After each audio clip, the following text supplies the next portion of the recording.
குழுமியுள்ளோம்.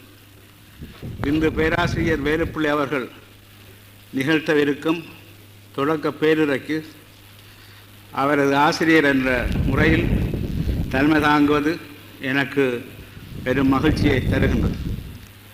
யாழ்ப்பாண பல்கலைக்கழகத்திலே தொடக்க பேருரை நிகழ்ச்சியில் இது 8வது நிகழ்ச்சியாகும். இன்று இவர் தொடக்க காலத்து ஈழத்து இலக்கியங்களும் அவற்றின் வரலாற்று பின்னணியும் என்னும் பொருள் பற்றிய தமது தொடக்க பேருரையை நிகழ்த்த உள்ளார். பேராசிரியர் வேலுப்பிள்ளை தமது ஆரம்ப கல்வியை பருத்தித்துறையில் உள்ள வேலாயுதம் மகாவித்தியாலயத்திலும் ஹார்டி கல்லூரியிலும் பயின்று 1955 இலங்கை பல்கலைக்கழகத்தில் உயர்கல்வி பெறும் வாய்ப்பினை பெற்றார். பல்கலைக்கழகத்தைச் சேர்ந்த இவர் தமிழை சிறப்பு பாடமாக பயின்று 1989 முதல் வகுப்பில் சித்தியடைந்தார். பல்கலைக்கழகத்தில் இவருக்கு ஆறுமுக நாவலர் பரிசு, கீழத்தைய கல்வி புலமை பரிசு, அரசாங்க புலமை பரிசு என்பன வழங்கப்பட்டமை குறிப்பிடத்தக்கது.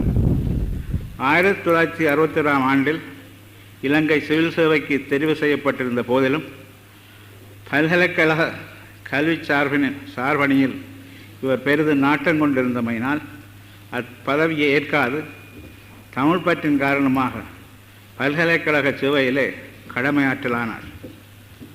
அப்போது பல்கலைக்கழகத்தில் பேராசிரியராக இருந்த கனவு பிள்ளை அவர்களிடம் கலாநிதி பட்டத்திற்கான ஆய்வினை மேற்கொண்டு 1962 கலாநிதி பட்டம் பெற்றார். இதுவே இலங்கை பல்கலைக்கழகத்தினால் முதலாக வழங்கப்பட்ட கலாநிதி பட்டம் என்பது குறிப்பிடத்தக்கது. மேலும் தமது ஆய்வினை ஆக்ஸ்போர்ட் பல்கலைக்கழகத்தில் பணிபுரிந்த பேராசிரியர் பரோ என்பவரிடம் தொடர்ந்து நடாத்தி அப்பல்கலைக்கழகத்திலும் கலாநிதி பட்டம் பெற்றார். இவர் மைசூரில் உள்ள அரசாங்க சாசனியல் துறையில் சாசனியல் பயிற்சி பெற்றார். திராவிட மொழியற் கழக சிரேஷ்ட ஆய்வாளர், சென்னையில் உள்ள உலகத்தமிழ் ஆராய்ச்சி நிறுவனத்தில் சிறப்பு நிலை பேராசிரியர், எடின்பரோ பல்கலைக்கழக மொழியியல் பொதுநல அமைப்பு கல்விசார் ஆராய்ச்சியாளர் என்பன இவர் வகித்த பதவிகளுள் சிறப்பாக குறிப்பிட வேண்டியவை ஆகும். 1976 ஆண்டில் பேராதனை பல்கலைக்கழகத்திலே துணை பேராசிரியராக நியமனம் பெற்ற இவர் 1977 முதல் 83 வரை தமிழ்துறை தலைவராக அப்பல்கலைக்கழகத்தில் கடமையாற்றினார். ஆங்கிலம், தமிழ் ஆகிய இருமொழிகளிலும் பல நூல்களை இவர் எழுதி வெளியிட்டுள்ளார்.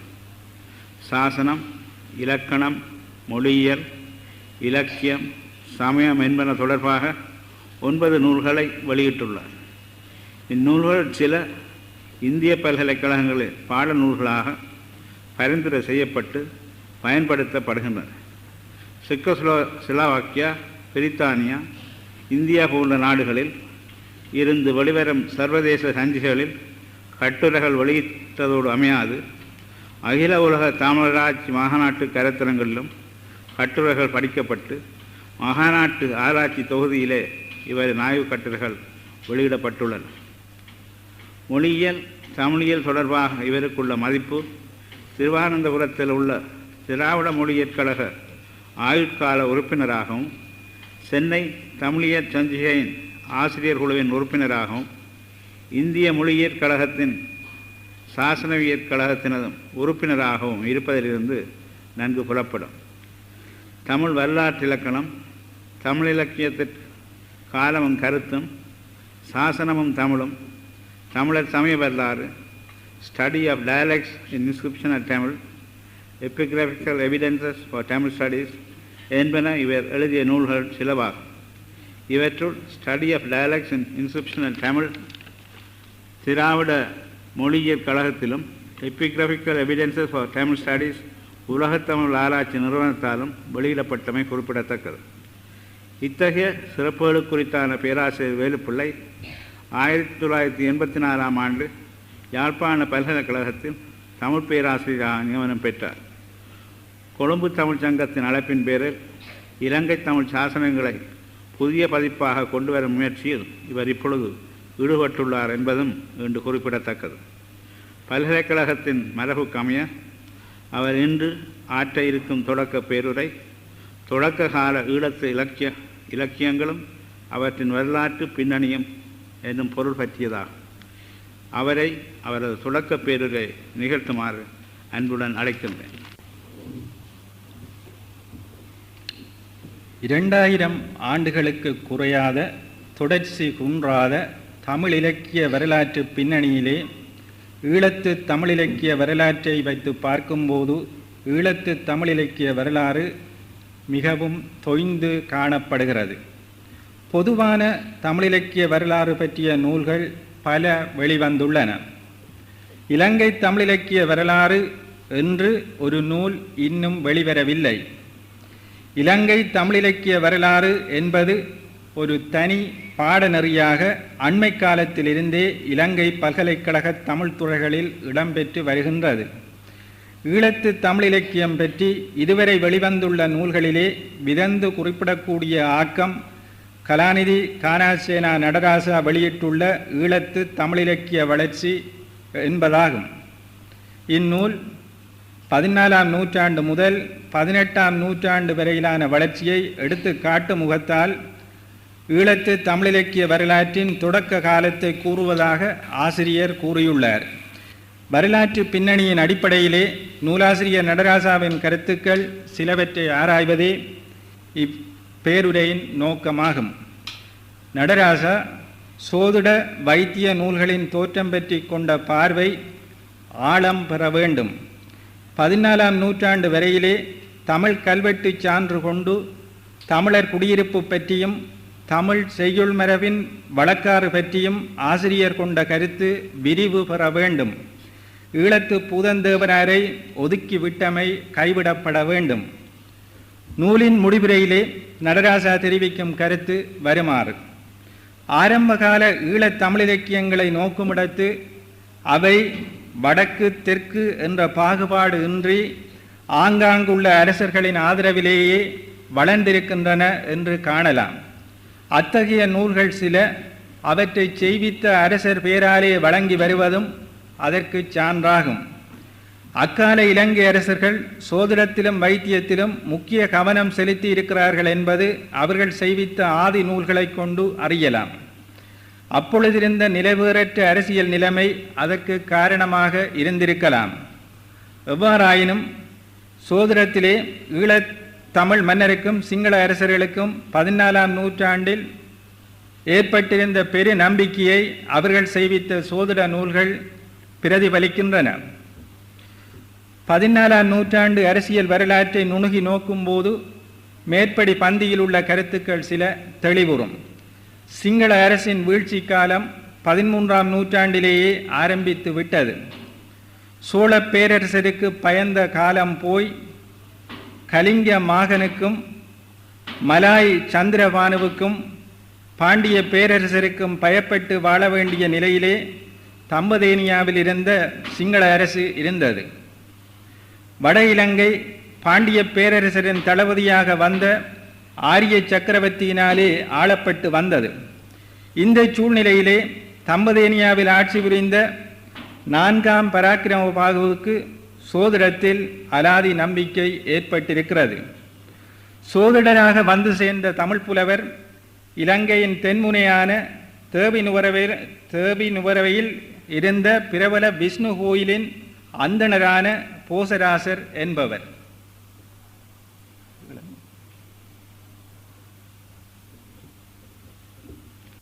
இலங்கையின் தென்கோடியில் உள்ள தேவினுவரையில்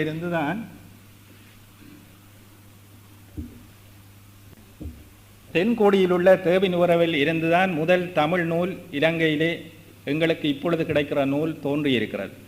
தென்கோடியில் இருந்த புலவர் ஒருவர் போசராசர் என்று பெயர் பெற்றவர்.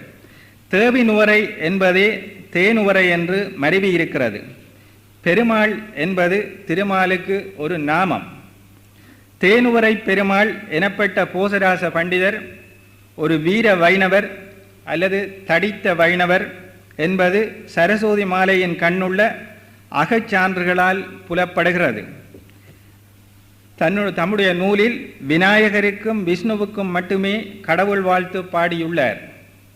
விநாயகரை வணங்கும் போதும் திருமாலின் மருமகனே என்றுதான் விநாயகரை வணங்குகிறார். சோதிட புலமை எய்துவதற்கு என்ன என்ன தேவை என்று சொல்லும்போது திருமால் வணக்கம் அவசியம் என்று குறிப்பிடுகிறார். எனவே ஒரு வீர வைணவருடைய இலக்கியம்தான் தமிழ் இலக்கியம், இலங்கையிலே கிடைக்கிற இலக்கிய நூல்களிலே மிக முந்திய நூலாக காணப்படுகிறது. சிங்கள பௌத்த மன்னனாக கணிக்கப்படும் பராக்கிரமபாகுவின் அரசவையிலே சரஸ்வதி மாலை எப்படி அரங்கேறியது என்ற வினா எழுகிறது. பாண்டியர்களோடு போராடி வந்த பராக்கிரமபாகு தமிழின விரோதியாக செயற்படவில்லை. தன்னை சோழ மரபினன் என்று கருதியிருக்கிறான். சரஸ்வதி மாலை பாயிரம் மேருமலையிலே புலி இலச்சினையை பொறித்தவன் எனவும் ஆத்தி மாலையை சூடியவன் எனவும் சூரிய வம்சத்தவன் எனவும் பராக்கிரமபாகுவை பாராட்டுகிறது. பாயிரம் அரங்கேறிய போது சோழ மரபினன் என்றதை பெருமையாக கேட்டு மகிழும் நிலையிலேயே சிங்கள பௌத்த மன்னன் இருந்திருக்கிறான். போசராசர் சிங்கள மொழி தெரியாதவராக இருந்திருக்க கூடும். அவருடைய சோதிட புலமையை நூலுருவாக்கி வைக்க அரசன் விரும்பி இருந்திருக்க கூடும். இவர் தேனுவரையிலே வாழ்ந்தமையால் அங்கும் அக்காலத்திலே தமிழ் குடிகள் இருந்தன என்று நடராசா முடிவு கட்டியுள்ளார். இன்று அப்பகுதியிலே தமிழ் குடியிருப்புகள் இல்லை. ஆனால் அதற்கு அயலில் உள்ள பிரதேசங்களிலே தமிழ் இந்த நூற்றாண்டிலும் வளர்ந்து கொண்டுதான் இருக்கிறது. ஆக்க இலக்கியத்தில் வல்லவர்கள், முஸ்லீம் எழுத்தாளர்கள், புலவர்கள் அந்த பகுதியிலிருந்து தோன்றுகிறார்கள். திக்குவிலை என்ற கிராமம் அதற்கு அண்மையிலே இருக்கிறது. திக்குவிலையைச் சேர்ந்த முஸ்லீம் அறிஞர்கள் இந்த நூற்றாண்டிலும் தமிழ் பணி ஆற்றியிருக்கிறார்கள். எனவே அந்த பகுதியில் வாழ்ந்த தமிழ் மக்கள் சமயத்தை மாற்றிக்கொண்டு மொழியை பேணி வருகிறார்கள் என்று சொல்லலாம் போல தெரிகிறது. சரஸ்வதி மாலை அரங்கேறிய காலம் கிறிஸ்துவுக்கு பின் 1310. இந்த ஆண்டு பாண்டிய பேரரசு திடீரென வீழ்ச்சி அடைகிறது. அரசுரிமைக்காக 2 இளவரசர்களிடையே பாண்டிய நாட்டில் உள்நாட்டு போர் தொடங்குகிறது. அடுத்த ஆண்டு முஸ்லீம் படியெடுப்பு நடைபெறுகிறது. தமிழ்நாடெங்கும் பேரழிவு ஏற்படுகிறது. தமிழரசர்களால் தலை தூக்கவே முடியவில்லை. சில ஆண்டுகளுக்குள் மதுரையில் முஸ்லீம் ஆட்சி ஏற்படுகிறது. 14ஆம் நூற்றாண்டு இறுதிக்குள் தமிழ்நாடு விஜயநகர பேரரசுக்குள் அடங்குகிறது. தமிழ்நாட்டிலே குழப்பம் மிகுந்தது. அந்நியர் கெடுபிடிகள் அதிகரித்தன. கோவில்கள் எரிக்கப்பட்டன அல்லது கொள்ளையடிக்கப்பட்டன. நிலங்கள் பறிபோகின. இந்த காலத்திலே தமிழ் மக்கள், சிறப்பாக மேல்மட்டத்தில் இருந்த தமிழ் மக்கள் தமிழ்நாட்டிலிருந்து வெளியேறி இலங்கையிலே குடிபுகுந்திருக்க வேண்டும். வட இலங்கையில் இருந்த ஆரிய சக்கரவர்த்தி பாண்டிய பேரரசின் வீழ்ச்சியை பயன்படுத்தி தனி அரசு செய்ய தொடங்கியிருக்க வேண்டும். ஆரிய சக்கரவர்த்திகளின் சிம்மாசன பெயர்களான சேகராச சேகரன், பரராச சேகரன் என்பன சோதிட நூலுக்கும் வைத்திய நூலுக்கும் வழங்கியமையின் முக்கியத்துவம் இதுவரையில் இன்னும் தேவையான அளவு அழுத்தி கூறப்படவில்லை என்பது என்னுடைய கருத்து. ஆக்குவித்தோனாகிய அரசனுடைய பெயர் ஆக்கத்தின் பெயராக அமையும் போது அரசனுடைய பிரத்யேகமான ஆதரவு அந்த ஆக்கத்துக்கு உண்டு என்பதே அதன் பொருள். சோழப்பெருமன்னர் காலத்தில் இருந்து இந்த மரபு நிலவி வந்ததற்கு பல சான்றுகள் காட்டலாம். 14ஆம் நூற்றாண்டு முற்பகுதியிலே சேகராச சேகர மாலை என்ற சோதிட நூலை ஆக்குவித்த பரோதிய சிங்கே ஆரியனும் வாழ்ந்திருக்கிறான். சேகராச சேகர மாலையின் பதிப்பாசிரியராகிய இரகநாதையர் இவ்விரு நூலுள் ஒன்று மற்றொன்றை கண்ட பின்னரே அதனிலும் சிறப்பாக விளங்க வேண்டும் என்னும் நோக்கத்துடன் செய்யப்பட்டிருத்தல் வேண்டும்.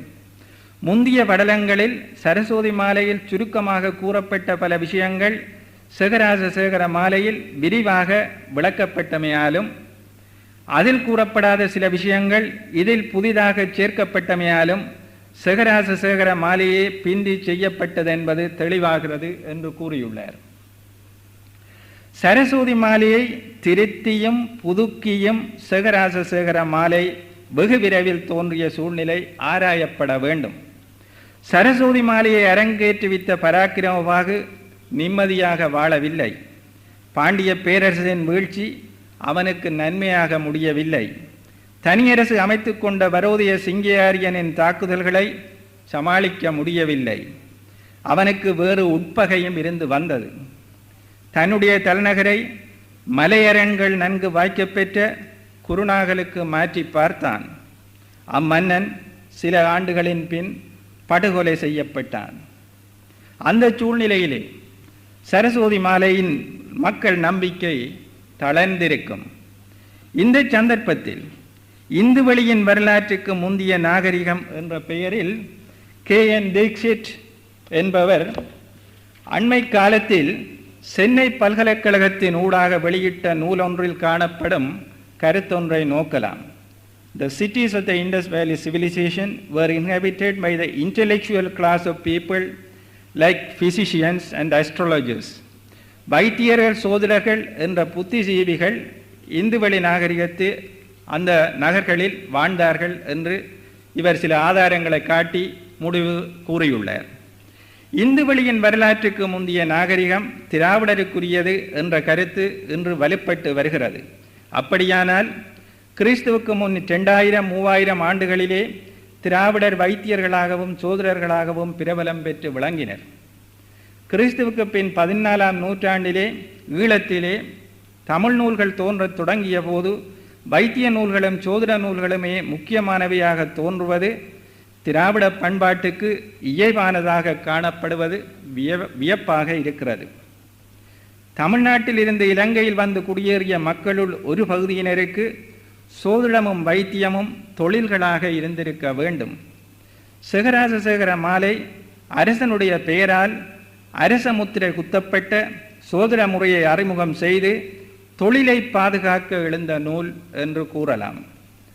முதல் நூல் சரஸ்வதி மாலை என்று பெயர் பெற, இரண்டாவது நூல் சேகராசசேகர மாலை என்று பெயர் பெற்றுள்ளது. வடமொழி சோதிட முதநூல் ஆசிரியர்களின் பெயர்கள் சேகராசசேகர மாலையில் மட்டுமே கூறப்பட்டுள்ளன. சரஸ்வதி மாலையில் கூறப்படவில்லை. மூல நூல் ஆசிரியர்கள் யார் என்பது சேகராசசேகர மாலையில் தான் கூறப்பட்டுள்ளது. இரண்டாவது நூல் கூட மக்களுடைய ஆதரவை பெறுவதற்காக, மக்களுடைய நம்பிக்கையை பெறுவதற்காக மூல நூல் ஆசிரியர்கள் என்ன என்பதை நூலின் தொடக்கத்திலே கூறி செல்கிறது. நூலாசிரியராகிய சோம சர்மா திருமாலையும் வழிபடும் சைவ சமயத்தவர் போல காணப்படுகிறார். சேகராசசேகர மாலை தோன்றிய வரோதய சிங்கையாரியன் காலத்திலேயே சேகராசசேகரம் என்ற வைத்திய நூலும் தோன்றியிருக்கிறது. அப்போ ஒரே யாழ்ப்பாண மன்னன் 2 நூல்களும் அவனுடைய காலத்திலே தோன்றுகின்றன. சேகராசசேகர மாலை சோதிட நூல், சேகராசசேகரம் வைத்திய நூல். சோதிடத்துக்கு ஒரு தராதர நூலை தர முற்பட்டது போல் வைத்தியத்துக்கும் ஒரு தராதர நூலை தர வரோதியன் முயன்றிருக்கிறான். சேகராசசேகரம் என்ற வைத்திய நூலின் ஆசிரியர் பெயர் தெரிய வரவில்லை. சரஸ்வதி மாலைக்கு மூல வடநூலாசிரியர் பெயர் குறிப்பிடாதது போல சேகராசசேகரத்துக்கும் குறிப்பிடப்பட்டிருக்காது என்று கருதினேன். அந்த நூல்கள் இரண்டையும் ஒப்பிட்டு பார்க்கிற பொழுது சரஸ்வதி மாலையிலே மூல நூலின் ஆசிரியர் பெயர் இல்லாததனாலே சேகராசசேகரத்திலும் மூல நூலின் ஆசிரியர் பெயர் இருக்காது என்று நினைத்தேன். சேகராசசேகரத்தின் மூல வடநூல் ஆசிரியன் வேதங்கடந்த மாமுனிவன் என்று சேகராசசேகரம் முதற் செய்யுள் கூறுவதாக நடராசா குறிப்பிட்டுள்ளார்.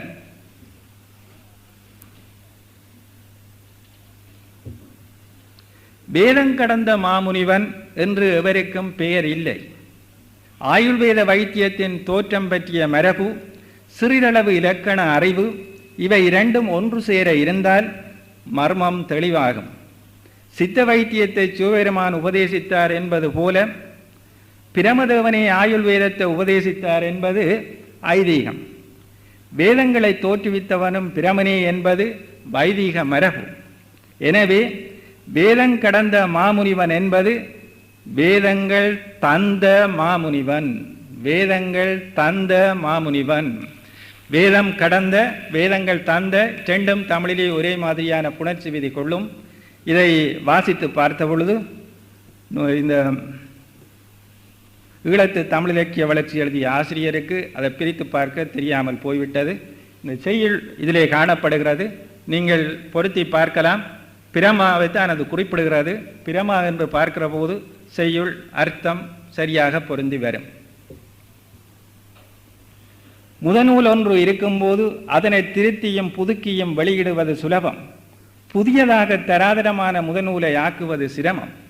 வைத்திய நூல் ஆக்கத்திலே சேகராச சேகரத்துக்கு பின் பரராச சேகரம் தோன்ற வேண்டி ஏற்படுகிறது. சரஸ்வதி மாலைக்கு பின்பு சேகராச சேகர மாலைக்கு தேவை ஏற்பட்டது போல சேகராச சேகரத்துக்கு பின்பு பரராச சேகரத்துக்கு தேவை ஏற்படுகிறது.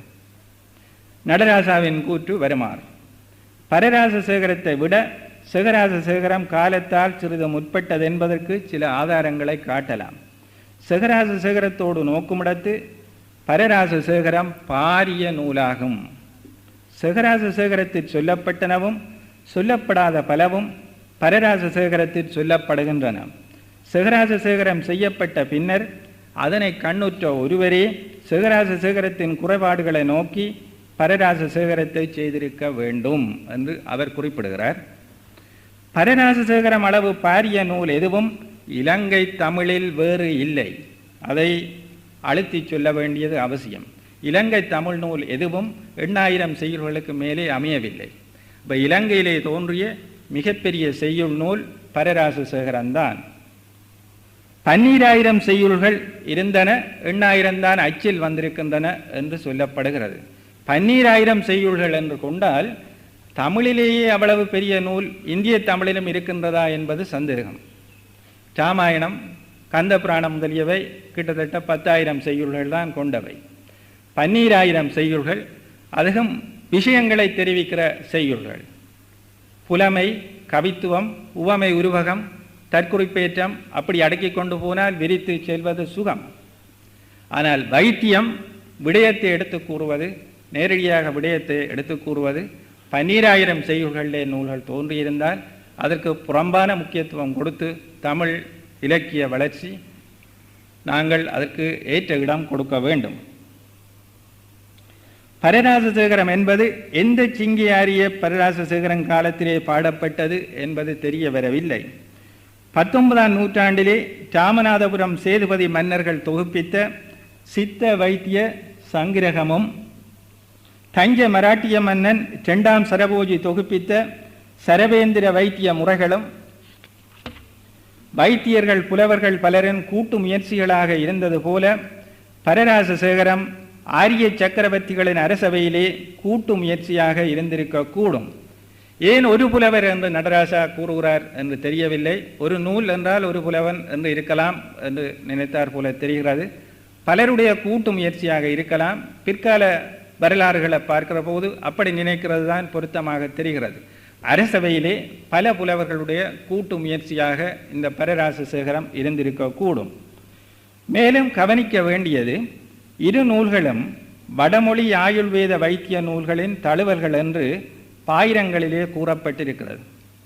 தமிழர்களுக்கு சிறப்பாக உரிய சித்த மருத்துவம் அக்கால தமிழரிடையே பரவி இருந்திருக்கவில்லை என்று கொள்ள வேண்டி இருக்கிறது. பரராச சேகர பாயிரம் தன்வந்தரி வாகடத்தின் வழிநூலாக அந்நூல் ஆக்கப்பட்டதாக கூறுகிறது. அப்போ சேகராச சேகர மாலைக்கு மூல நூல் ஆசிரியர் குறிப்பிட்டது போல பரராச சேகரத்துக்கு மூல நூல் குறிப்பிடப்படுகிறது. தன்வந்தரி வாகடம் என்று சொல்லப்படுகிறது. ஆயுள்வேத வைத்திய முதநூல் ஆசிரியர்களுள் நிபுணர் ஒருவர் தன்வந்தரி, இன்னொருவர் வாக்படர். வாக்படர் இயற்றியது வாகடம் என்று பெயர் பெற்றது. வாகடம் என்ற காரண பெயர் பின்பு பாரம்பரிய வைத்திய நூல்களுக்கு பொது பெயராகிறது. ஹிஸ்டாரிக்கல் செமாண்டிக்ஸ் என்ற வரலாற்று சொற்பொருள் ஆய்வியலில் எக்ஸ்டென்ஷன் என்னும் பொது பெயராக்கத்துக்கு இது நல்ல உதாரணம். சித்த வைத்திய நூல்கள் இயற்றிய 18 சித்தர்களுள் தன்வந்தரியும் ஒருவராக சிலர் கூறுவர். ஒரு சித்தருக்கு அப்படி பெயர் இருந்திருந்தால் அவர் பிறர் ஒருவராக இருக்கக்கூடும். பரராச சேகரம் என்று அரசமுத்திரை குத்தப்பட்ட விரிவான வைத்திய நூல் எழுந்த பின் தமிழ் வைத்தியர் நாடு முழுவதும் சென்று வைத்தியம் செய்யத்தக்க நிலைமை உருவாகி இருக்க வேண்டும். கண்டியரசன் தேவிக்கு ஏற்பட்ட வயிற்று நோயை அங்குள்ள வைத்தியர்களாலே தீர்க்க முடியாது போக ஆரிய சக்கரவர்த்திகள் குலத்தவனான பரநிருப சிங்கனை அழைத்து தீர்த்ததாக யாழ்ப்பாண வைபவமாலை கூறுவது தமிழருடைய வைத்திய திறமை தமிழருக்கு மட்டும் பயன்படவில்லை என்பதை காட்டுகிறது. தமிழ்நாட்டு மன்னர்கள் எவரும் சோதிடம் வைத்தியம் என்னும் துறைகளிலே 19வது நூற்றாண்டு வரையில் யாழ்ப்பாண மன்னர்களளவு ஆர்வம் காட்டாதமை கவனிக்கத்தக்கது. இந்தியாவிலே 19வது நூற்றாண்டிலே தான் வைத்திய நூல்களிலே தமிழ் நாட்டு மன்னர்கள் ஆர்வம் காட்டுகிறார்கள். சோதிடம் கணிதத்தோடு மிக நெருங்கிய தொடர்பு உள்ளது. சோதிடத்தின் 3 முக்கிய கூறுகளில் ஒன்று கணிதம். பழைய தமிழ் இலக்கியங்களில் சோதிடரை கணி என்று குறிப்பதும் உண்டு, சோதிடரை கணி என்று குறிப்பதும் உண்டு. வைத்தியம் ஓரளவுக்கு விஞ்ஞானத்தோடு தொடர்பானது என்று சொல்லலாம். யாழ்ப்பாண தமிழர் இன்றும் போற்றி வரும் கணிதம் விஞ்ஞானம் என்பனவற்றிற்கு அடிப்படை யாழ்ப்பாண மன்னர்கள் காலத்திலேயே சோதிடம் வைத்தியம் என்னும் துறைகளில் இருந்துதான் வளர்ந்து வந்திருக்கிறது. மேனாட்டு முறை அணுகுமுறையை நாங்கள் இப்பொழுது கடைப்பிடிக்கிறோமே தவிர பின்பற்றி வருவது போற்றி வருவது ஒரே மரபுதான். 19ஆம் நூற்றாண்டில் மேனாட்டு முறையில் அமைந்த மருத்துவ கணித விஞ்ஞான நூல்கள் தமிழில் முதல் யாழ்ப்பாணத்தில் எழுந்த பின்னணி அமெரிக்க மிஷனரிமார் வட்டுக்கோட்டை செமினரியோடு தொடர்புள்ளவர்கள் யாழ்ப்பாணத்திலே முதல் இந்த நூல்களை ஆக்கினார்கள் என்பது உங்களுக்கு பலருக்கு தெரிந்திருக்கலாம். இந்த பின்னணி கூட யாழ்ப்பாணத்திலே கணிதம் சோதிடம் வைத்தியம் என்பன பின்பற்றப்பட்டு வந்த நிலையிலே அதை மாற்றி புதிய மரபை அமைக்கும் முயற்சியாக சிறு அளவு மாற்றமாகத்தான் கொள்ளப்பட வேண்டும். நடராஜாவின் நூலில் காணப்படும் மேல்வரும் பகுதிகளும் கவனிக்கப்பட வேண்டியன. தமிழ் இலக்கிய மரபு கிறிஸ்துவுக்கு பின் 14ஆம் நூற்றாண்டுக்கு முன்னரே ஈழத்தில் உயர்ந்த நிலையில் இருந்தது என்பதனை கல்வெட்டு செய்யுள் சான்றுகள் காட்டி நிற்கும். அனுராதபுரத்தின் வடபாகத்திலே 4 நாட்டார் கல்வெட்டு இதனை வலியுறுத்துவதாகும். இத்தகைய செய்யுள் வளம் கிறிஸ்துவுக்கு பின் 9ஆம் 10ஆம் நூற்றாண்டளவில் ஈழத்தே விருத்தியடைந்ததென்றால் அதற்கு சில நூற்றாண்டுகளின் முன்னரே அங்கு தமிழ் இலக்கிய மரபு மலர்ச்சியுற்றிருக்க வேண்டும் என்பது தெளிவு. அவ்வாறே கிறிஸ்துவுக்கு பின் 14ஆம் நூற்றாண்டில் கோட்டகம என்னும் இடத்தில் பொறித்த வெண்பாவின் சிறப்பும் ஈழத்து தமிழ் இலக்கிய மரபின் தொடர்ச்சியான வளர்ச்சியை நிலைநாட்டும். ஆங்காங்கு வாழும் மக்களின் மொழியிலேயே கல்வெட்டுக்கள் பொறிக்கப்படுகின்றன. எனவே கிறிஸ்துவுக்கு பின் 9ஆம் 10ஆம் நூற்றாண்டுகளில் அனுராதபுர பகுதியிலும் கிறிஸ்துவுக்கு பின் 14ஆம் நூற்றாண்டில் கேகால பகுதியிலும் தமிழர்கள் அதிகமாக வாழ்ந்தனர் என்பது போதரும். இது அணுகுமுறை சரியான அணுகுமுறை. 14ஆம் நூற்றாண்டுக்கு முன்பு கிட்டத்தட்ட 500 ஆண்டுகள் வரையிலே இலங்கையிலே தமிழ் இலக்கிய மரபு, தமிழ் செய்யுள் மரபு, தமிழ் கல்வி மரபு முதலியன போற்றப்பட்டு வந்தமைக்கு சாசனங்கள் மட்டும்தான் சான்று தர முடியும். சாசனங்கள் இல்லை என்றால் இல்லை என்று தான் சொல்ல வேண்டும். இப்போ சாசனங்களில் 2 எடுத்துக்காட்டுகள் இவர் எடுத்து காட்டியிருக்கிறார். அப்போ இவர் கூறியிருப்பது மிகவும் குன்றக்கூறலாக, மிகவும் குறைத்து கூறுவதாக எனக்கு தெரிகிறது. நூலாசிரியர் கூற்றுக்கள் 2 வகைகளிலே குன்றக்கூறலாக அமைந்துள்ளன. கல்வெட்டு செய்யுள்கள் சிலவற்றை எடுத்து காட்ட அவர் தவறியுள்ளார். உரைநடையில் அமைந்துள்ள தமிழ் கல்வெட்டுக்கள் காணப்படும் இடங்களிலும் தமிழர்கள் அதிகமாக வாழ்ந்திருப்பர் என்பதனை அவர் உணர்ந்திருந்ததாக தெரியவில்லை. அப்போ 2 செய்யுள்கள் அதை குறிப்பிட்டு அந்த பகுதிகளிலே தமிழர்கள் பெருந்தொகையாக வாழ்ந்திருக்க வேண்டும் என்று கூறுகிறார். உரைநடையில் அமைந்த தமிழ் கல்வெட்டுக்கள் பல இடங்களிலே பரந்து காணப்படுகின்றன. அவையும் அந்தந்த பகுதிகளிலே தமிழ் மக்கள் வாழ்ந்ததற்கு அடையாளம் என்பதை அவர் காட்ட தவறிவிட்டார். நூலாசிரியர் எடுத்துக்காட்டிய செய்யுள்கள் 2ம் பலரும் பல இடங்களிலே எடுத்துக்காட்டி இருப்பவை. அவர் எடுத்துக்காட்டி இருக்கிற 2 செய்யுள்கள் சாசன செய்யுள்கள் பலரும் பல இடங்களிலே எடுத்துக்காட்டி இருப்பவை. கிறிஸ்துவுக்கு பின் 12ஆம் நூற்றாண்டுக்குரியதென கொள்ளத்தக்க பதவியா கல்வெட்டில் காணப்படும் இணைக்குறள் ஆசிரியப்பாவை.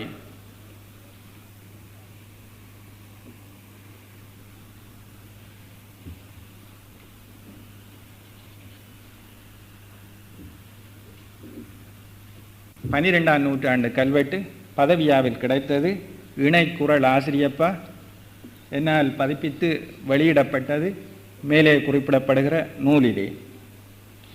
12ஆம் நூற்றாண்டு இறுதி அல்லது 13ஆம் நூற்றாண்டுக்குரியதென கொள்ளத்தக்க பண்டுவஸ் நுவர கல்வெட்டில் காணப்படும் விருத்தப்பாவையும்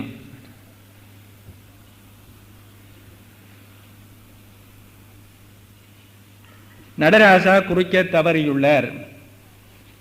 இந்த சாசனம் என்னுடைய ஆசிரியர் சாசன ஆராய்ச்சிக்கு வழிகாட்டி நான் முதல் கலாநிதி பட்டத்துக்கு படித்த பொழுது என்னுடைய மேற்பார்வையாளராக இருந்தவர். அவர் பதிப்பித்த சாசனம் பண்டுவாஸ்னுவர சாசனம். பின்பு KG கிருஷ்ணன் என்று இந்தியாவிலே சாசனவியலாளர் அதற்கு சிறு திருத்தங்கள் வெளியிட்டார். அந்த திருத்தங்களோடு இந்த விருத்தப்பா அமைந்து காணப்படுகிறது. இது 12ஆம் நூற்றாண்டு இறுதி என்பது பேராசிரியர் கணபதி பிள்ளையினுடைய கருத்து.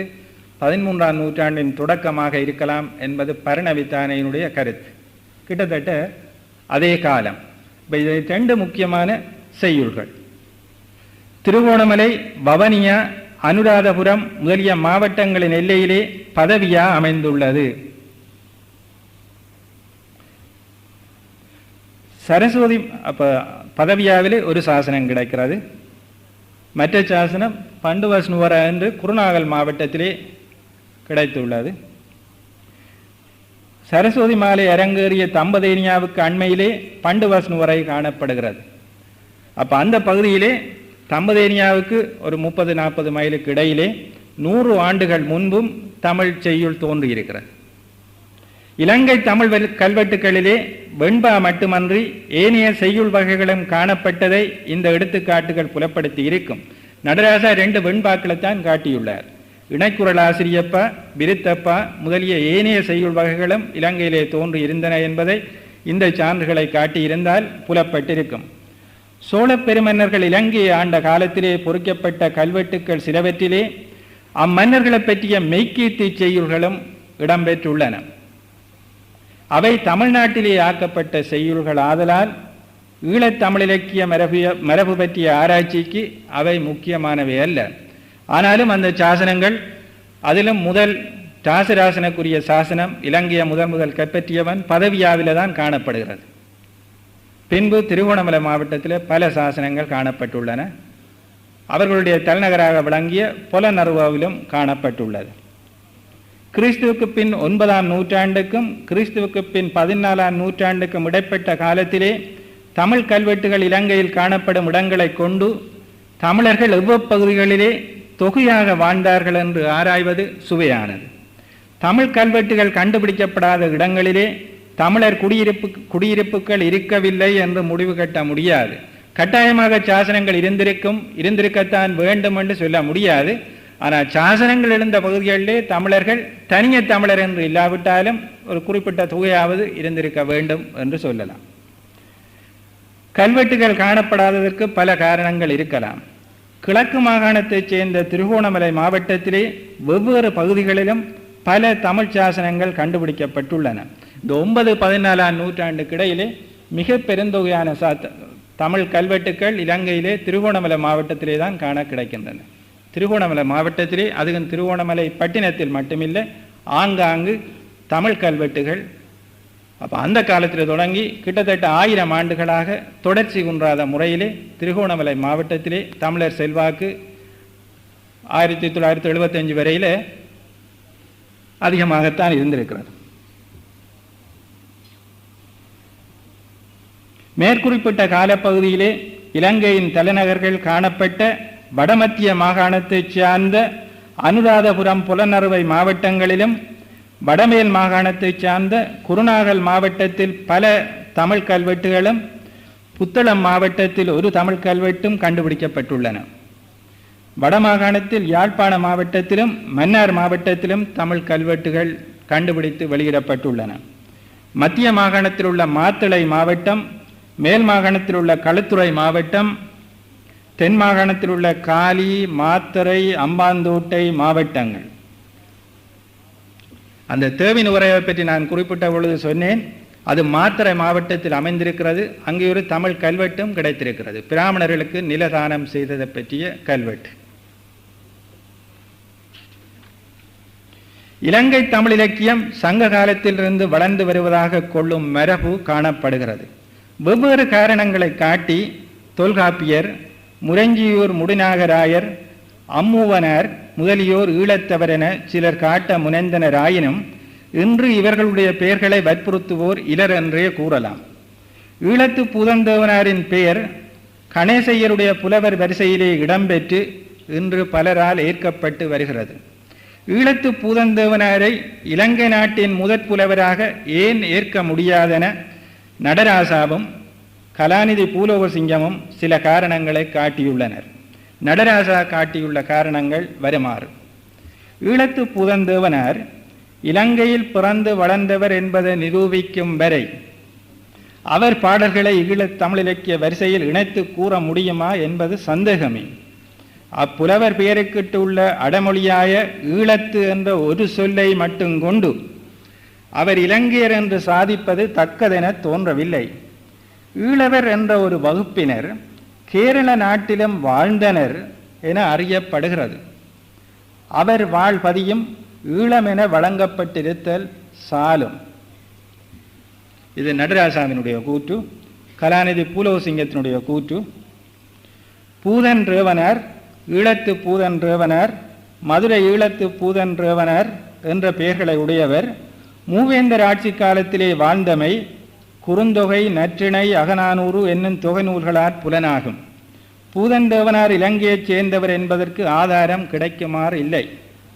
எனவே அப்பெயரை தவித்து நோக்குமிடத்து ஏனைய இரு பெயர்களுக்கு உரியவர் ஒருவரா அல்லது இருவரா என்று துணிவதற்கு இல்லை. இருபெயரும் ஒருவரையே சுட்டுவதாக ஈழத்து தமிழ் புலவர் சரிதம் கண்ட புன்னாலை கட்டுவன், மகாவித்துவான்,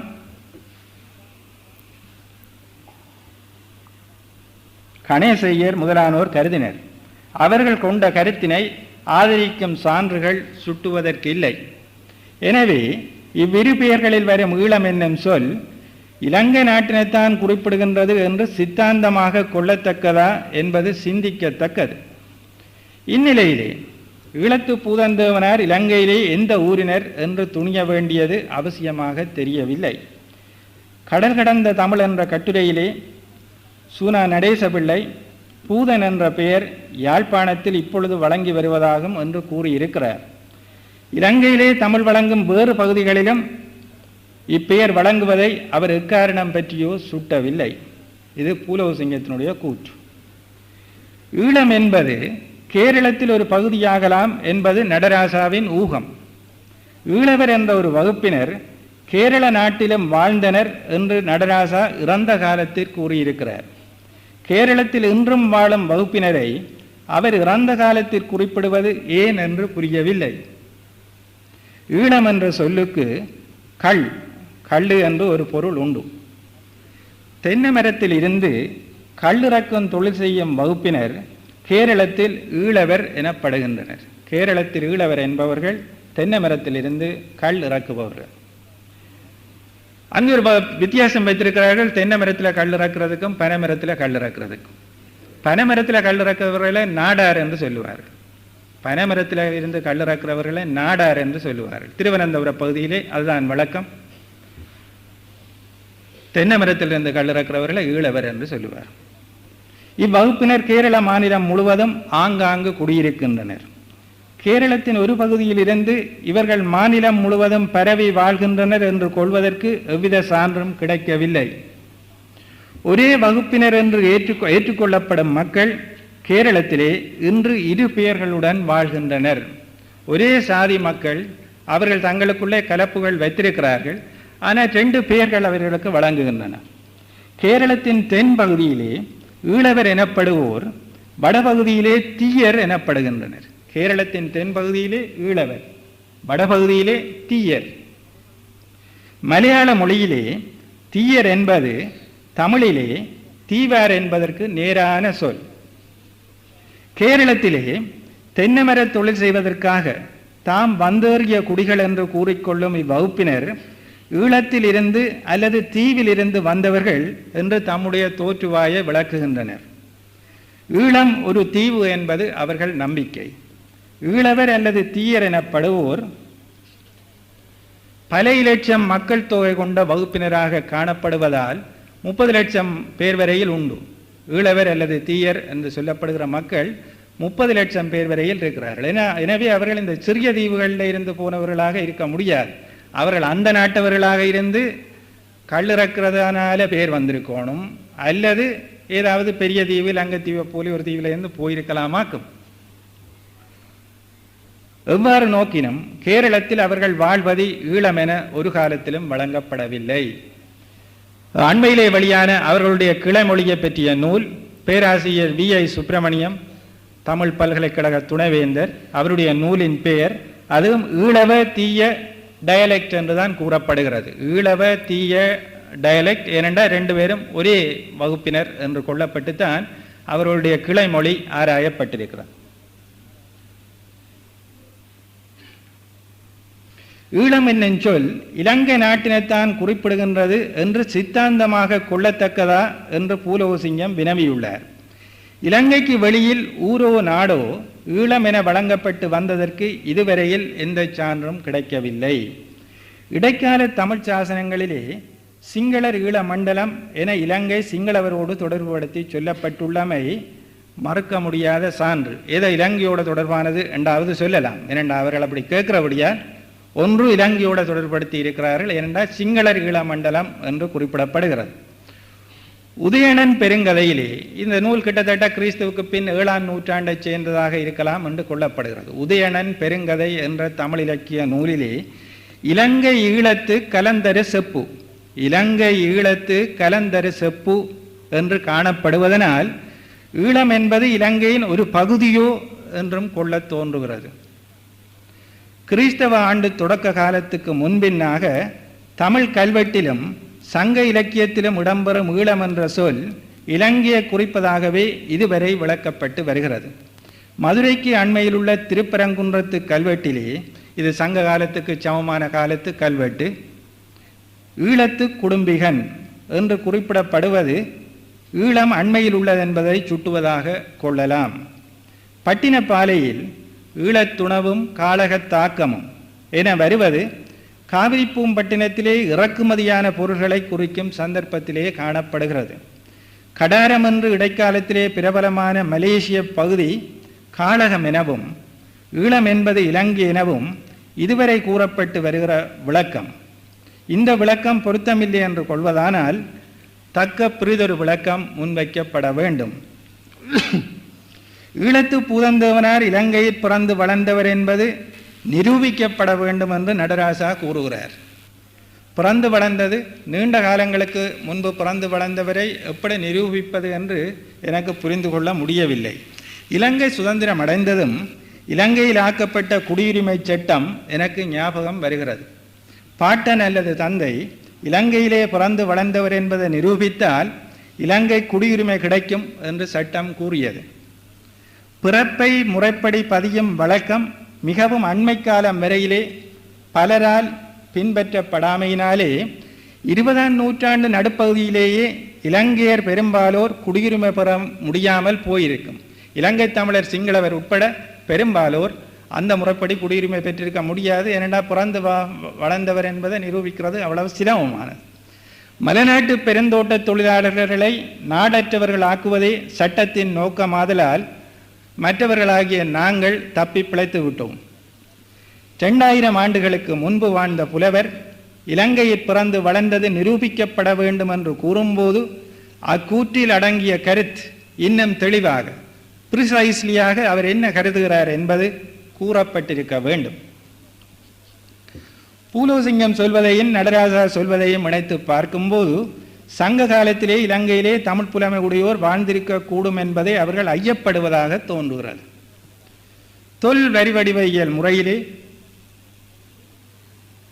இலங்கையிலே காணப்பட்டுள்ள மிக பழைய வரிவடிவத்தையும் தமிழ்நாட்டில் காணப்பட்டுள்ள மிக பழைய வரிவடிவத்தையும் ஒப்பிட்டு நோக்கும்போது அவற்றுக்கிடையே மிக நெருங்கிய ஒப்புமை காணப்படுவதை எடுத்து காட்டியுள்ளேன். என்னுடைய கட்டுரை ஒன்று அதிலே வெளிவந்தது 5வது உலக தமிழராட்சி மாநாட்டிலே. இந்த வரி வடிவங்களிலே இவ்வளவு நெருக்கமான ஒற்றுமை காணப்படுவது கூட பழைய வரலாற்றை ஆராய்கிற அறிஞர்கள் மிகவும் முக்கியமான சான்றாதாரமாக கொள்ளுகிறார்கள். புதைபொருள், அகண்டெடுக்கப்பட்ட பொருள்கள் எப்படி புதிய உண்மைகளை துலக்குகின்றனவோ, அல்லது கலை கோயில்கள், சிற்பங்கள் எப்படி 2 பண்பாட்டுக்கு இடையில் உள்ள உறவை எடுத்து பலியோகிராஃபி என்று சொல்லுகிறது. இந்த பலியோகிராஃபி ஆராய்ச்சி மூலமாகவும் இந்த ஒற்றுமைகளை உணர்ந்து கொள்ளலாம் என்று கூறப்படுகிறது. சங்க காலத்துக்கு சமமான காலத்திலே இலங்கையில் எழுதப்பட்டு வந்த எழுத்து, தமிழ்நாட்டிலே எழுதப்பட்டு வந்த எழுத்து, 2 எழுத்துக்களையும் ஒப்பிட்டு பார்க்கிற பொழுது இந்த 3 எழுத்துக்கள் ஒரு சந்தேகத்துக்கு இடமில்லாத முறையிலே தமிழ்நாடும் இலங்கையும் மிக நெருங்கிய உறவுகள், தொடர்புகள் கொண்டிருந்தன என்பதை காட்டுகின்றன. இந்த கட்டுரை நீங்கள் ஆர்வம் இருந்தால் பார்த்து கொள்ளலாம்.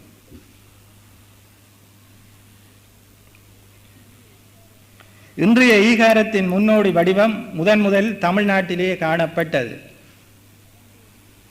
3 குற்று போடுவது தமிழை வட இந்தியாவிலே இகரமாக கொள்ளப்படும், தமிழ்நாட்டிலே ஆயுதமாக வழங்குகிறது. எனவே அதை இகரமாக பயன்படுத்த முடியாது. புதிய வரி வடிவம் ஒன்று தேவைப்பட்டது. அதற்காக ஒரு கோடு 2 பக்கத்திலே புள்ளி என்ற ஈகாரத்தை முதல் தமிழ்நாட்டிலே தான் தோற்றுவித்திருக்கிறார்கள். மற்றது மகரம் கூட வட இந்தியாவிலே உள்ள மகரம் முதலில் காணப்படுகிறது. அது ஒரு பாம்பு படம் மாதிரி காணப்படுகிறது. நாகர்கள் வாழ்ந்த குடியிருப்புகளிலே அதை வழங்க விரும்பாததனால் போலும் அந்த அடுத்த மான டெஸ்ட் டியூப் மாதிரி இருக்கிற மான திராவிட மா என்று அதை சிறப்பித்து சொல்லுவார்கள். அதுவும் தென்னிந்தியாவில் பயின்று காணப்படுகிறது, இலங்கையில் பயின்று காணப்படுகிறது. பிற்காலத்தில் தான் வட இந்தியாவுக்கு பரவி செல்கிறது. இப்போ இது ஒரு முக்கியமான சான்றாதாரம். அந்த காலத்திலே தென்னிந்தியாவுக்கும் தமிழ்நாட்டுக்கும் நெருக்கமான உறவு இருந்திருக்கிறது என்பது. இலங்கையின் மிக பழைய சாசனங்கள் சங்க காலத்துக்கு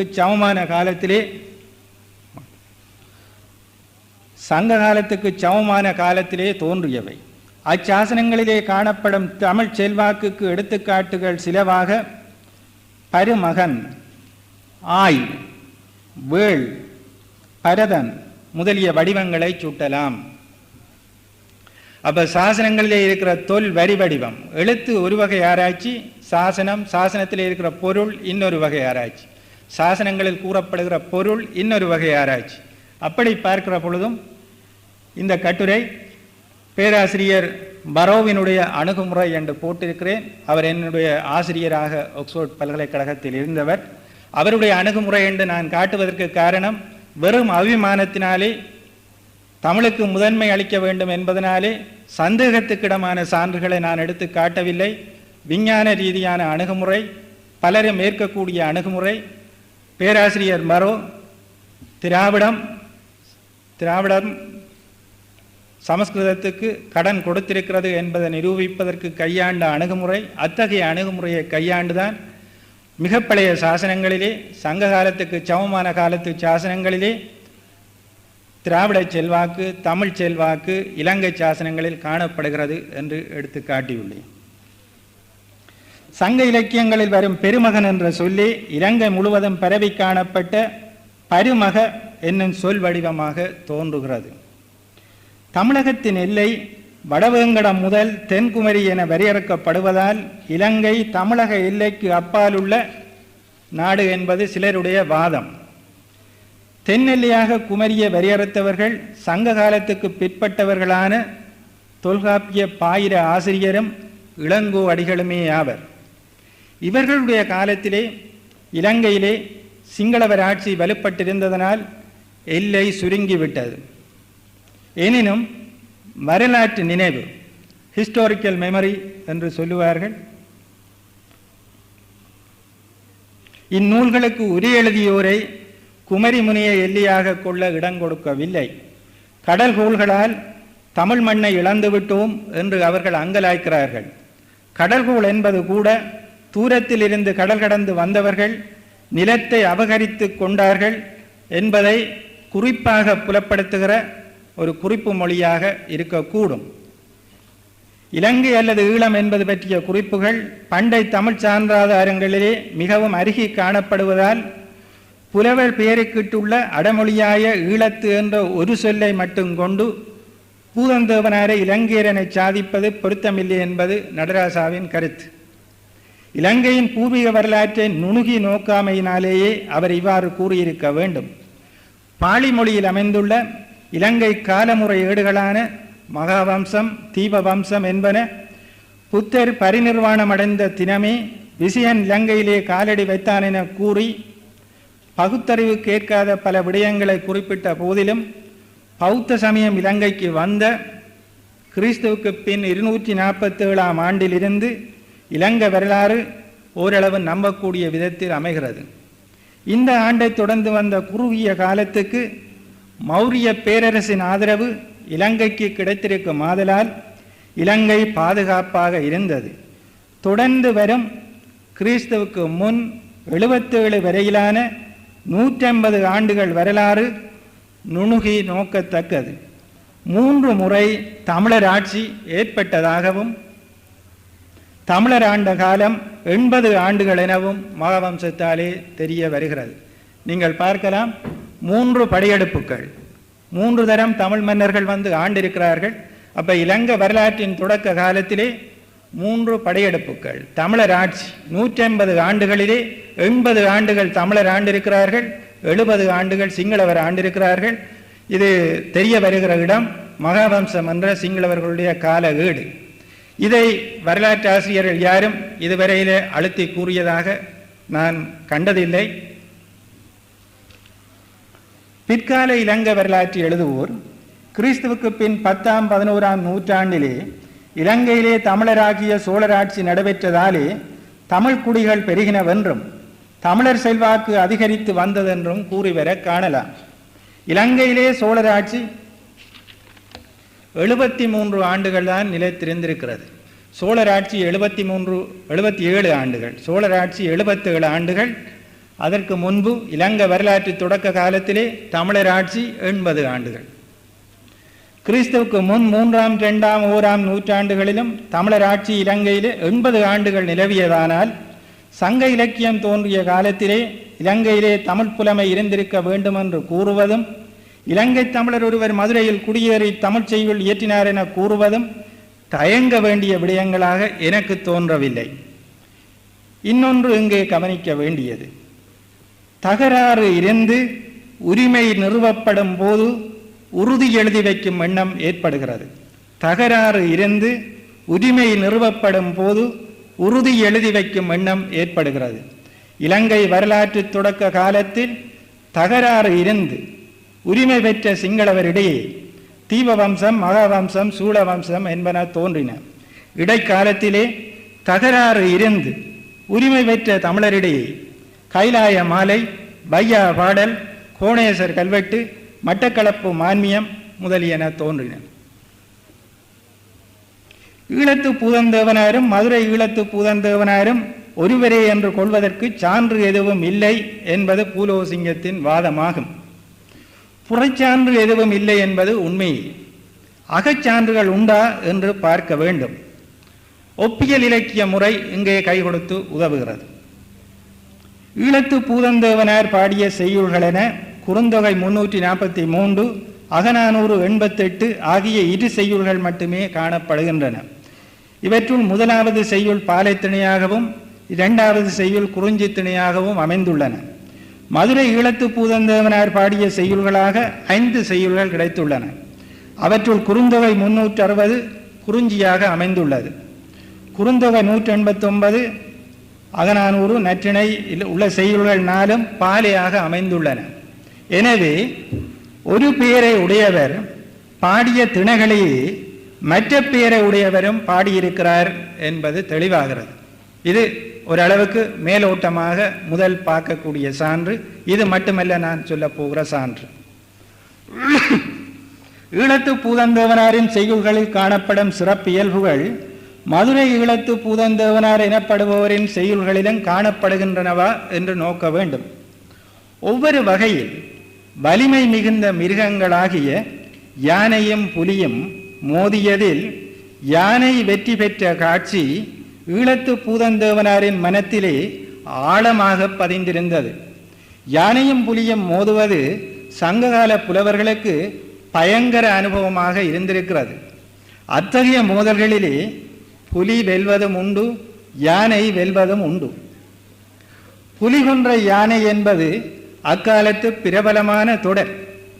அத்தொடர் புலி யானையை கொன்றதையும் யானை புலியை கொன்றதையும் குறிக்கலாம். அதனால் தொல்காப்பியர் வேற்றுமை மயக்கத்தில் தடுமாறு தொழிற்பெயருக்கு தனிச்சூத்திரம் கூற வேண்டிய தேவை ஏற்பட்டிருக்கிறது. ஈழத்து பூதந்தேவனார் பெயரில் உள்ள 2 செய்யுள்களிலும் இக்காட்சி உண்டு. ஈழத்து பூதந்தேவனார் பாடிய 2 செய்யுள்களிலும் யானை புலியை கொன்ற செய்தி மிக அழகாக வர்ணித்து கூறப்படுகிறது. மதுரை ஈழத்து பூதந்தேவனார் என்பவர் பாடிய அகநானூறு 307 செய்யுளிலும் இதே காட்சி வருகிறது. அப்போ ஒப்பிட்டு பார்க்கிற பொழுது ஒப்பீட்டிய ரீதியில் இருவரும் ஒருவர் தான் இந்த 2 இதுகளையும் பாடியிருக்கிறார் என்று கொள்ளலாம். இன்னும் வேறு சான்றுகளும் இருக்கிறது. நிறப்பேர் அடைகளை எடுத்து ஆள்வதிலே, கலர் டேர்ம்ஸ் என்று சொல்லுவார்கள், நிறப்பேர் அடைகளை எடுத்து ஆள்வதிலே ஈழத்து பூதந்தேவனாருக்கு ஒரு ஈடுபாடு. குறுந்தொகை 343 செய்யுளிலே ஈழத்து பூதந்தேவனார் என்பவர் வெண்கோடு, செம்மறு, கருங்கால் என்பனவற்றை கையாண்டுள்ளார். மதுரை ஈழத்து பூதந்தேவனார் என்பவர் குறுந்தொகை 189 செய்யுளிலே வெண்தேர், பைம்பயிர், மால் வளை, வால் என்றால் வெண்மை என்ற கருத்து என்பனவற்றையும், கருந்தாள், வெண்குடை முதலியவற்றை பிற செய்யுள்களிலும் கையாண்டுள்ளார். அப்போ ஒவ்வொருத்தருக்கு ஒரு மெனரிசம் மாதிரி ஒரு தனித்தன்மை இருக்கிறது. இந்த நிறப்பேர் அடைகளை சங்ககால புலவர்கள் பொதுவாக பலரும் கையாண்டிருக்கிறார்கள் என்று சொல்ல முடியாது. இந்த மதுரை ஈழத்து பூதந்தேவனாரும் கையாண்டிருக்கிறார். இன்னும் அவர் ஒரு வரையறை வைத்துத்தான் இந்த பூதந்தேவனார் பாடுவார் போல தெரிகிறது. நெடும்பாட்டானால் 15 அடிகள், குறும்பாட்டானால் 7 அல்லது 8 அடிகள். முழு பாட்டுகளும் அப்படித்தான் அமைந்திருக்கிறது. அகநானூற்றில் 3 பாடல்களில் ஒவ்வொன்றும் 15 அடி. குறுந்தொகை 3 பாடல்களில் 2 7 அடி, 1 8 அடி. இத்தகைய ஒப்புமைகளை நோக்கும் போது வித்துவான் கணேசையரது ஊகம் ஏற்கக்கூடியதாகவே தெரிகிறது. மதுரை ஈழத்து பூதந்தேவனாரை இலங்கையரென முதல் தமிழறிஞர் யாவர் என்ற வினா எழுகிறது. நான் அறிந்த வரையில் கவி சக்கரவர்த்தி கம்பர் அந்த பெருமைக்கு உரியவர் ஆகிறார். கல்வியில் பெரியன் கம்பன் என்று முதுமொழி ஒன்று உண்டு. கம்பர் தம்முடைய பரந்த கல்வியினால் புறமொழி இராமாயணங்களிலே காணப்படாத புதுமைகளை தம்முடைய நூலிலே புகுத்தியுள்ளார். போர்க்களத்திலே எல்லாவற்றையும் இழந்து வெறுங்கையனாய் நின்ற இராவணனை பார்த்து இன்று போய் போருக்கு நாளை வா என்று பெருந்தன்மையோடு இராமர் கூறியது அத்தகைய புதுமைகளில் ஒன்று. இராமனுடைய பெருந்தன்மைக்கு வித்து வள்ளுவருடைய ஊராண்மை பற்றிய குறள் என்பது இலக்கிய கலாநிதி பண்டிதமணி அவர்களின் இலக்கிய வழியில் காணப்படுகிற கூற்று. கம்பர் கையாண்ட வாக்கியத்திற்கு வழிகாட்டி குறுந்தொகை பாடல் ஒன்று மதுரை ஈழத்து பூதந்தேவனார் கையாண்டுள்ள இன்றே சென்று வருதும் நாளை, இன்றே சென்று வருதும் நாளை என்பதுதான் என்னுடைய அபிப்பிராயம். இன்றே சென்று வருதும் நாளை.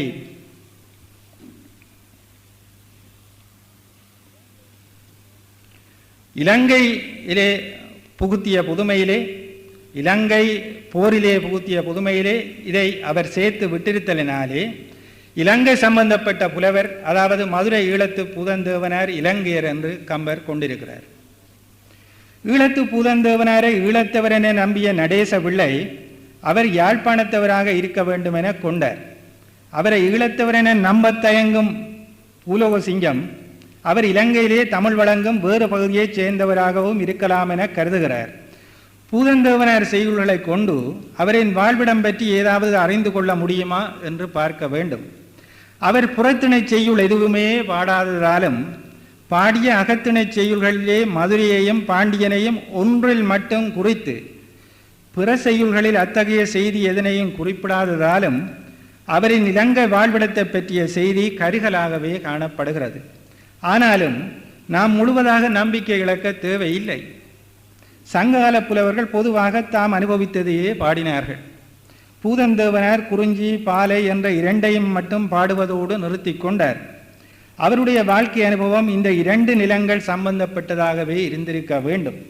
மேலும் இவ்விடத்திலே உற்று கவனிக்க வேண்டியது ஒன்று உண்டு. நானிலம் என்று உலகம் பாகுபடுத்தப்படும் பொழுது பாலை என்று தனி நிலம் இல்லை என்றாகிறது. நானிலங்களிலே முல்லையும் குறிஞ்சியும் கடும் வறட்சி காலத்திலே பாலையாகிய வடிவத்தை பெற்றுவிடுகிறது என்பது சிலப்பதிகார செய்யுள் அடிகளிலே கூறப்பட்டுள்ள கருத்து. சங்ககால இலக்கியங்களில் வரும் பாலநில வர்ணனைகளை கூர்ந்து நோக்கினால் அவற்றுட் பெரும்பகுதி மலையும் மலை சார்ந்த இடமும் பற்றியனவாக காணப்படுகின்றன. பூதந்தேவனார் பாடிய 5 பாலைத்துணை செய்யுள்களிலே அகநானூறு 231 செய்யுளில் மட்டும் மலை மலை சார்ந்த நிலம் அல்லது குறிஞ்சி நில கருப்பொருள் எதுவும் இடம்பெறவில்லை என்று கூறலாம். ஆகவே பூதந்தேவனாரது முக்கியமான வாழ்க்கை அனுபவம் மலைநாட்டோடு சம்பந்தப்பட்டதென்று கொள்ளலாம். மலையும் மலை சார்ந்த நிலமும் குறிஞ்சி என்பது பொது வழக்கு. ஆனால் வறட்சி மிகுந்த நிலையிலே மலையும் மலை சார்ந்த நிலமும் பாலையாக வருவதை சான்றோர் செய்யுள்களிலே காணலாம். ஒரே நிலம் வெவ்வேறு காலப்பகுதிகளிலே குறிஞ்சி எனவும் பாலை எனவும் பெயர் பெறுகிறதா, அல்லது ஒரு நிலத்தின் வெவ்வேறு பகுதிகள் குறிஞ்சி எனவும் பாலை எனவும் பெயர் பெறுகிறதா என்பது ஒரு சிக்கல். பாலைக்கு காலம் முக்கியமானது. தொல்காப்பியர் பெரும்பொழுது சிறுபொழுது இரண்டுமே கூறியுள்ளார். பெரும்பொழுது சிறுபொழுது இரண்டும் பொருந்தி வரும்போதும் குறிஞ்சி நிலம் முழுவதும் பாலை ஆவது இல்லை. உயர்ந்து நீண்ட மலைகளுக்கு ஒரு பக்கம் மழையில்லாத வறண்ட பாலையாகவும் ஒரு பக்கம் மழை மிகுந்த வளமுள்ள குறிஞ்சியாகவும் அமைவதுண்டு. இன்றைய தமிழ்நாட்டுக்கும் கேரளத்துக்கும் இடையில் உள்ள மேற்கு தொடர்ச்சி மலை பல இடங்களில் ஒரு பக்கம் பாலையாகவும் ஒரு பக்கம் குறிஞ்சியாகவும் பெரும்பாலும் காணப்படுகிறது. இவ்வாறு குறிஞ்சியும் பாலையும் சந்திக்கும் இடமே பூதந்தேவனார் இலங்கையில் வாழ்ந்த இடம் ஆகலாம். சங்க காலத்து இலங்கையிலே தமிழர் குடியிருப்புகள் எங்கெங்கு அமைந்திருந்தன என்று வரையறுத்து சொல்ல முடியாது.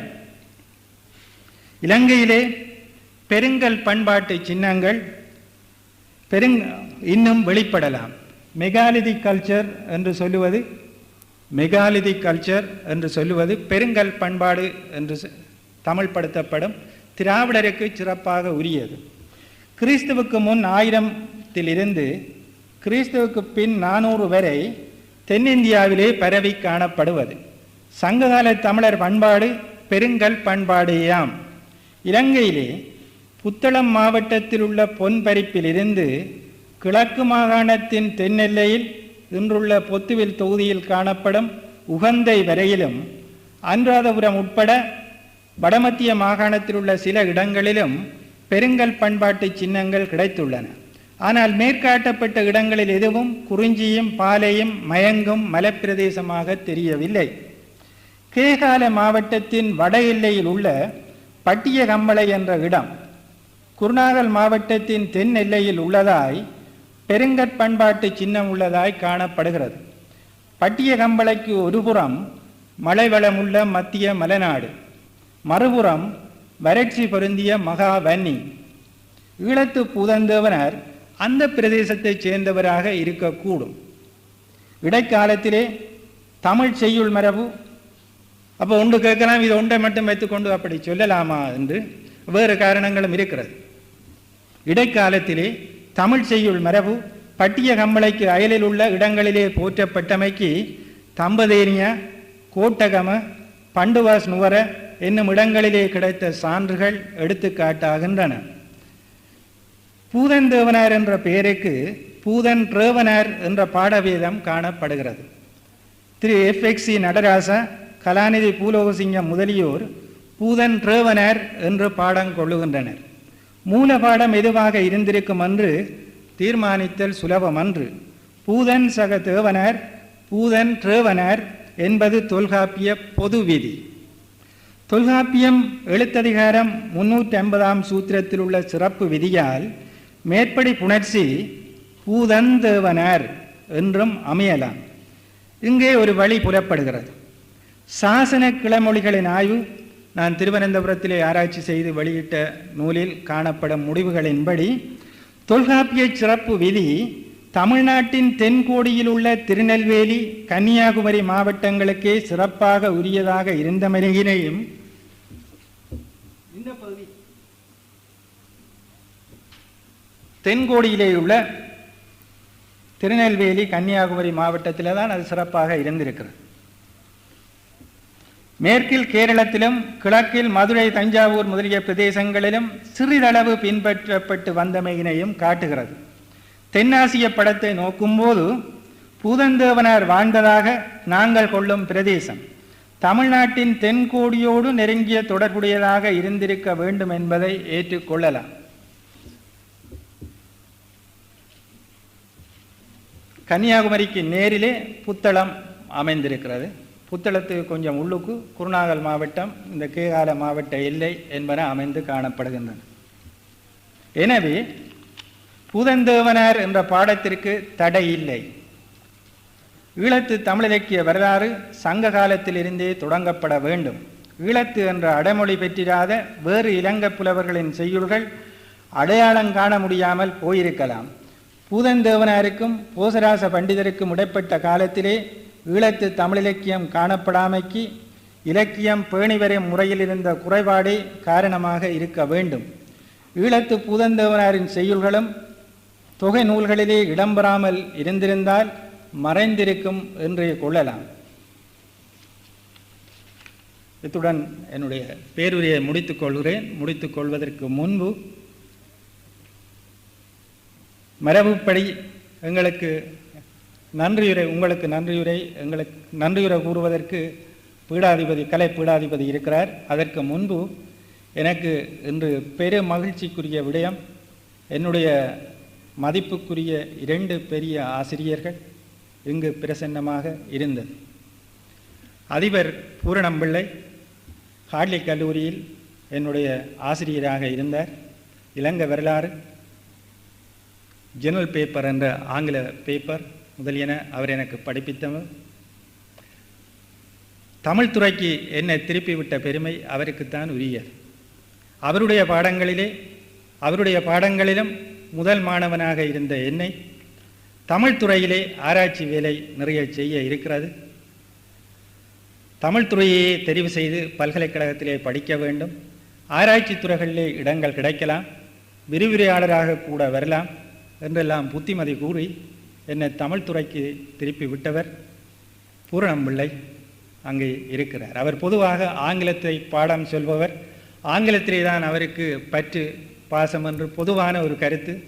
ஆனால் என்னை திருப்பிவிட்ட பெருமை, என்னை தமிழ் துறைக்கு கிடைக்க செய்த பெருமை அவருக்கு உரியது. 2வது துணைவேந்தர் பேராசிரியர் வித்யானந்த்.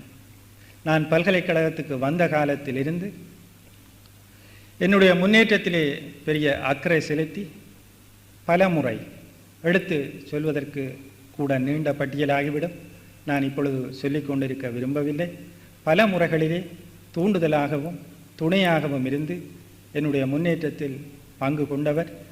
அவர் சாதாரண தொடக்க பேருரைகளில் பங்கு பெற்றுவதிலும் இருந்து இன்றைக்கு கூடிய அளவு மகிழ்ச்சி அடைந்திருப்பார், கண்டிருப்பார் என்பது என்னுடைய அபிப்பிராயம். வணக்கம். மதிப்புக்குரிய துணைவேந்தர் அவர்களே, பேராசிரியர் வேலுப்பிள்ளை அவர்களே, சபையோர்களே,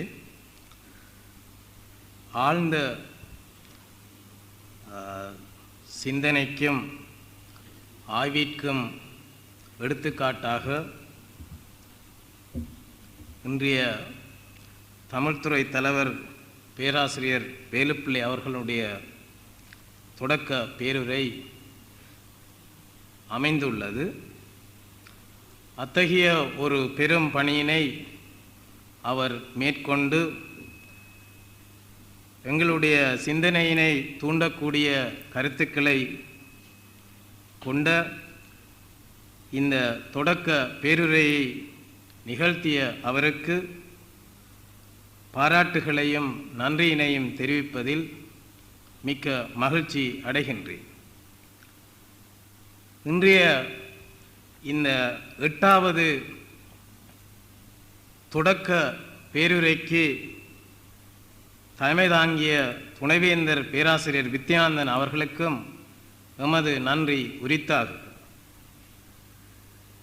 இந்த நிகழ்ச்சிக்கு எங்களுடைய அழைப்பினை ஏற்று இங்கு வருகை தந்து அதனை சிறப்பித்ததற்காக சபையோர் அனைவருக்கும் நன்றி கூற கடமைப்பட்டுள்ளோம். இறுதியில் இன்றைய இந்த வைபவத்தின் ஒழுங்குகளிலே சிரேஷ்ட பதிவாளர் அலுவலகத்தினர் பொறுப்பாக இருந்த அலுவலகத்தினருக்கும் கலைப்பீடாதிபதி அலுவலகத்தில் பொறுப்பாக இருந்தவர்களுக்கும் நன்றி கூறி விடைபெறுகின்றேன். வணக்கம்.